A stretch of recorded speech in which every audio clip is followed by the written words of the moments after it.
Ladies and gentlemen, boys and girls, welcome to the My Stock Life weekly recap. Coming to you a little bit late this week because we had some technical difficulties last week. Nothing we could do. We want to give you guys absolutely positive, great information and really high quality videos. So me and my boy LB right here, my man.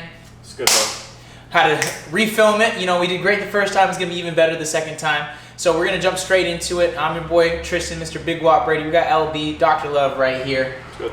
The man. So we're going to be going over last week. We're going to refrain from talking about this week too much. We're going to give you guys all the good stuff from last week. I really want to jump in with the first topic, talking about Biden's American Jobs Plan. 2.25 trillion. Hold up, let me get my wording right.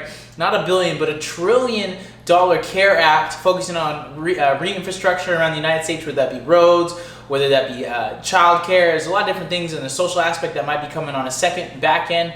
I think we're going to be pricing into the markets really quickly here, but give me your take on it, LB. Let me hear what you're talking about. I think it's massive, man. $2.5 trillion is a lot of money. I think a lot of companies in America will be benefiting from that since we're stopping so much outsourcing to China. We're bringing it back to America. It's going to build a lot of jobs. It's going to be really good for the economy, really good for the stock market. Mm-hmm. There's a couple tickers I'm watching for that plan. The main one was X, which is United States Steel. That one had a lot of flow, a lot of big money coming into that one for the last 2 weeks. Another one I like is CAT for Caterpillar. Right. You're going to need all those big machines to be building all these bridges and stuff that he's in plans. And I think it's big news. Yeah, speaking on CAT, I'm really bullish on that right now just because it's already got the infrastructure set up. It's already an American name company. People feel comfortable putting their projects into that. If they're going to be getting a whole bunch of stimulus relief from that, they're going to be looking to go to CAT and X as well with American Steel. So super bullish on those two names. But yeah, there's going to be, it's 2.5 trillion on the front end, and then possibly another 1.5 trillion for social work and childcare and all these things. So we're looking at possibly a $4 trillion CARES Act, but they have it staggered out, so it's going to be not too much on the upfront, which would be kind of like a debt overload. I think would be too heavy on the front end. It's going to be spread out about over 8 years, so looking forward to that. It's going to be increasing corporate taxes, so more corporations are going to be receiving I think it's going to be going from 21% to 28%.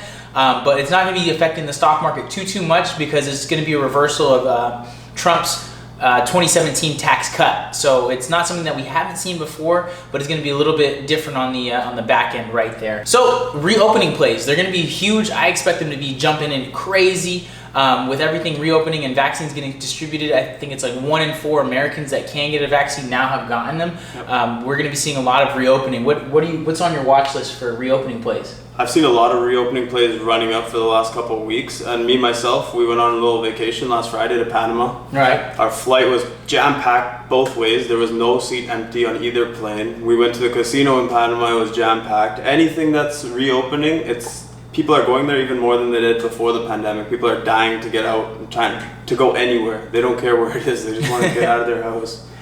So some of the main ones I'm watching in Vegas, LVS, we got MGM, we got Wynn Resorts, we got the airlines, we got American Airlines, United Airlines, Southwest Airlines, which is LUV. Then we got banks were flying, Home Depot was flying, and I'm watching all those right now. Yeah, I want to talk about Las Vegas Sands and MGM. I used to live in Vegas myself, and I moved there during the quarantine, moved out during the quarantine, and from what I remember, it was a ghost town. It was a shell of what it used to be like at most 30% capacity of what Vegas used to be. But now I'm seeing pictures and videos from my friends that are still living there, and it is jam-packed again. Like, that thing is slammed open. The streets are filled again. People are getting that real cabin fever. They've had cabin fever like the past 100%. year and some change. So I see reopening plays being huge. Like, you hit on everything that was on my watch list with the Las Vegas plays, Home Depot doing things. Bro, you try and call some puts on Home Depot, you're getting burned right now. You're getting burned right now. It just keeps going. That ladder just keeps climbing right there, man. But speaking of something that keeps climbing, S&P hit 4,000 for the first time, closed above 4,000 for the first time. You're a SPY player, you're an S&P player. Give us your perspective on it, LB. Man, SPY's just been on an absolute tear since I think last Wednesday or last Tuesday, since Biden talked about the infrastructure plan. Just gapped up today and went as well. So even like I've been calling this channel for like probably 3-4 months now. This is a weekly chart, so each candle is a week. and every single body of the candle closed inside the channel. So it's just been bullish all along. There's no reason to hold any puts overnight or anything like that. And reopening seems to be perking up the market a lot. Yeah. And something also that's been running is tech. Tech has been getting a lot of love. My boy Love, right? Tech has been getting some love over here. Facebook's been running up. Amazon's been holding strong. What have you been seeing in the tech sector? That's what I've been saying for weeks too. We need to rotate back into tech for SPY to get over 400. So if anyone's been trading long enough, you should remember when SPY got to 300, which is a big psychological number. It hit it, and it took like months to break out. It just like hit it, pulled back, hit it, pulled back. It was a very hard psychological number to get through. This time, I mean, we're in a pandemic, and SPY just blew over 400. Never even took a breath. Just kept going. Yeah, I remember I was editing over here, and Boogie called out. He's like, "Yeah, SPY at 406." I'm like, 406? It was at 400 the other day. What are you talking about, 406, man? Ripping. What resistance, man? What resistance? What other charts you got pulled up here for us, my brother? Let me see something. These are actually charts from today. So like nice. A couple plays that we called out. I think last week I took the Apple 125s. I think we got these and we sold them for like 100-some%. So like we said before, we're rotating back into tech, which is really ripping the market. So what tech we're rotating into is the big boys. These guys, Amazon, Apple, Facebook, Microsoft, Netflix, Nvidia, they've been stagnant, like completely sideways for 7 months, and we finally got some breakouts on them, which I love to see. So you can see, like, I'll just show you one on Apple. It's literally gone nowhere since last August, if you want to see right here. Mm-hmm. Last August the price was this, and now is April, and it's almost at the exact same level. So these are the big boys, these are the safe plays, the value tech plays, and they're just going off. And as long as they're going off, the market's not going to go down at all. Exactly. We got Amazon ripping, Facebook ripping, everything. We got semiconductors that we called out last week, sold for over 100%. This is the semiconductor, actually a leveraged ETF. I don't recommend leverage ETFs, but I know what I'm doing, so I called it up.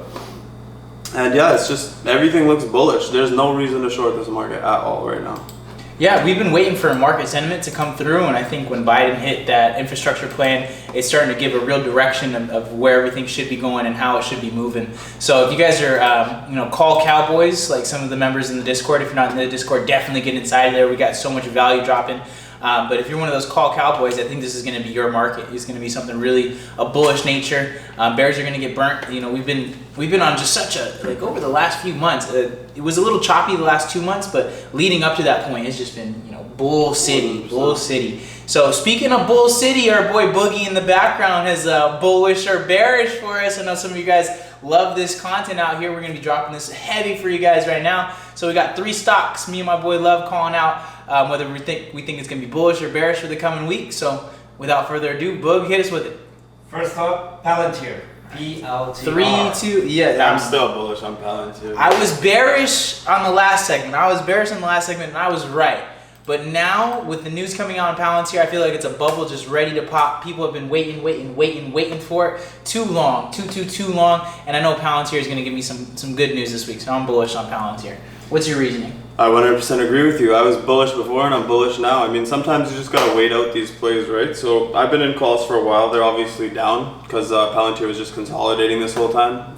They expire April 16th. That's why I'm not too worried. We just got 2 contracts over the weekend from the government for Palantir, and we have a Palantir demo day on April 14th, so I hope we have a run up into that, and I am very bullish on Palantir. Perfect. All right, Boog, shoot us with the second one, my guy. Let's move to the Chinese stocks. Baba. Ooh, all right. 3, 2, 1. I'm bearish on Baba. Let me hear why you're bullish. I'm still bullish on Baba right now, so what we're seeing in the market is all the US stocks are ripping. Mm-hmm. All the Chinese stocks are falling. You got GSX, you got Baidu, you got Baba. They all just got destroyed last week because of that whole hedge fund fiasco with that guy over leveraged in his trades. So obviously, when most people, new investors, they see something going straight up, they get FOMO and jump in. I want to be in before that move. So I'm going to get in these stocks before they start moving soon. I'm not in any of them right now. Well, I'm in GSX, that's down too much. I'm going to wait for the first confirmation of a move and I'm going to jump in them. Mm-hmm. Mm-hmm. And obviously Baba is the Amazon of China. There's so many people in China, it's not going anywhere. Definitely feel the same way, not going anywhere, but I think that the pain is too soon from the Chinese stock fiasco. I want to give it another week before I'm bullish back on these stocks. I feel like it still has some hurting to do before the healing starts, and that's the only reason why. But I see, Baba as a super value stock, something that you hold in your portfolio or in your retirement portfolio, and just forget that you even have it there. You can buy leaps on it, you're going to be good. Baba's going to be around forever, like I agree. You were saying. I agree with that. Mm-hmm. All right, hit us with the third one, bud. Enox. Ooh, that's a good one. That's a good one. Alrighty, 3, 2, 1. I'm bullish on Enox. I'm definitely bullish. I'll take the lead on this one. FDA approval. That thing scraped up this morning. I know we're not trying to focus too much on what's happening this week, but man, that thing scraped up this morning. I think it still has a lot of room to grow. I feel like the first wave got in and it fluctuated a little bit on the bullish side today, but with more and more comfortability around it, with more and more market sentiment giving that confirmation behind Enox, I think it's going to be an amazing play. I think it's going to be what people wanted Palantir to be. Honestly, I feel like I've been hearing so much talk about Palantir, just so little fluff, like outside of that first run in Palantir. But I do like Enox. I feel like it's got a lot of headway to give. This first wave today was a big confirmation of that, and I still think it has some room to run for the week. So what are your thoughts? I'm definitely bullish on Enox. I'm long in it. I have some in my retirement account. I bought some more calls today actually on the dip. So today's action is pretty ugly. We got that massive gap up, but we pulled back. Obviously it's Monday now, so we've seen this happen. I just pulled up the chart. I see this clear support resistance right here, right at 64. It's very clear where it stopped today. So we need to get through that point, but once we do, I think it shoots up to 150 straight. I don't think it stops. One of the reasons I'm really bullish on Enox is one of my friends actually broke his ribs upstairs. He was in so much pain he couldn't walk to the doctor. He couldn't go to the hospital to get an x-ray. And what Enox does is they bring that x-ray to your room for people like that, for example. And they're just changing the world, man. It's like x-ray has been around forever. No one's done anything like this, so. Yeah, my dad was an x-ray tech for 30 years, and he says that the technology has only gotten incrementally better, but the facilities behind the x-rays and how they're distributed, with now being able to do it inside of your home or telehealth, like I'm super bullish on telehealth all the way. I think that's going to be the future. The more and more antisocial, not necessarily the best word for it, but the less people that want to interact with people, and the more in-home and the more automated that we get as a society, I'm fully bullish on Enox for those reasons. 100%. Telehealth too, man. Hit up TDoc, CMLF, FCAC. Just keep an eye on those ones as well. Yeah. So without further ado, we love you guys so much. It's My Stock Life or No Life. Make sure you smash that subscribe button. Make sure you hit us with a comment. Make sure you hit that like button as well. Share the video. We do these videos every week for you guys. We love having you guys as our audience. We really respect and appreciate you guys coming in and tuning in, especially watching this point of the video. So without further ado, we're going to close out. My man LB. Thank you guys for watching once again. Yeah. Appreciate you guys. All right, until next time. See you guys soon.